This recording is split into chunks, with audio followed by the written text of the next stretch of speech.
Hi, it's B. Fran again, and I wanted to tell you that I have a new Radio Naturopath up. It's Radio Naturopath number 158, and it's all about cocoa and flavanols. And we did that in honor of Valentine's Day. It was, in fact, recorded on Valentine's Day.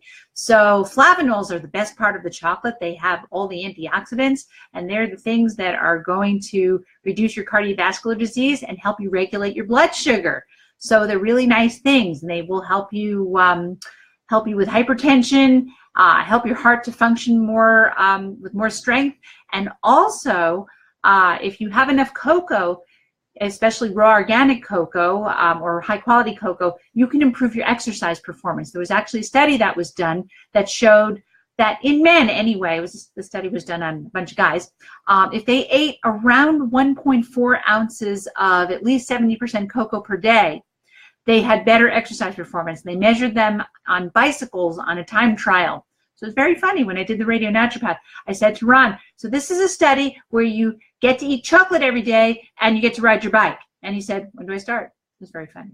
So now, since I'm not actually on community radio, I can show you some chocolate and tell you what I think of it. So I'm going to show you some. Here's a brand of chocolate that I like. It's called Taza. This happens to be the espresso buzz flavor. Taza is very interesting.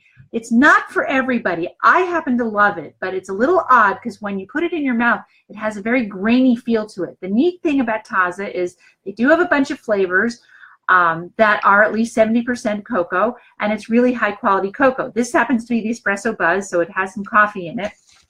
It does come in a raspberry flavor, which is really nice, and has some toffee flavors. They have a maple pecan flavor. It's really good.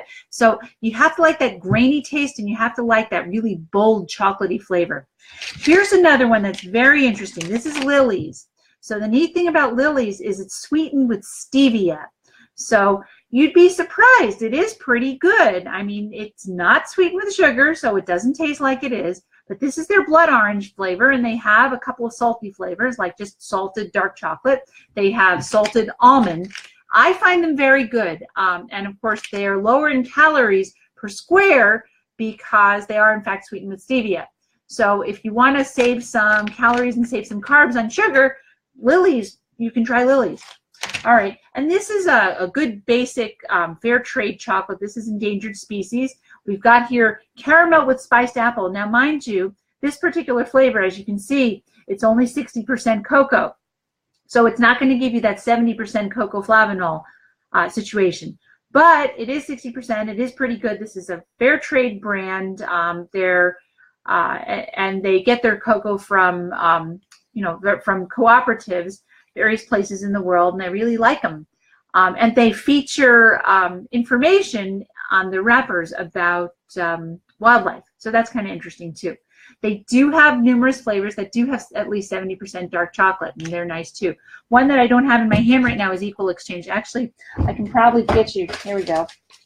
Here's this is an Equal Exchange. This is a very good one too. The company is based, I believe, in Massachusetts. Yep, Bridgewater, Massachusetts. And it's organic and fair trade. They have a lot of nice flavors too. This is not everybody's flavor, but I happen to love it. Yes, it's only 55%, and yes, they do have numerous flavors that are at least 70% or more. Some come from Ecuador, some come from Panama, and they come from different places in the world. And, again, fair trade, organic, really nice flavor, really nice complexity. The different locations have different flavors. And then they have flavors. They have, hazelnut, and they have toffee, and they have raspberry and cherry, and nice things like that. So those are some examples of cocoa for you. If you have cocoa regularly, like I said, if you do at least 70% dark chocolate, you're going to get more antioxidant bang for your buck. It is helpful, as I said, against hypertension, and it's helpful for making your heart beat stronger, and it's helpful for exercise performance. So try it. It can be really helpful for you. Tomorrow, I'm going to go on Radio Naturopath once again, and tomorrow I'm going to talk about your blood pressure. So if you've got issues with your blood pressure, I kind of do. So it's something I'm really interested in. We'll talk about blood pressure, the difference between meds, what supplements you can take, and what you really need to do to get your blood pressure down. All right. So I hope you listen tomorrow, and I'll be back here, and you can listen to these little sound bites now and again. You can go and listen to this on YouTube as well. And I will be talking to you tomorrow, and I'll talk to you next week right here on Facebook Live. I am Fran Storch, ND, and you will be listening to Radio Naturopath. Take care. Have a good night. Eat some chocolate.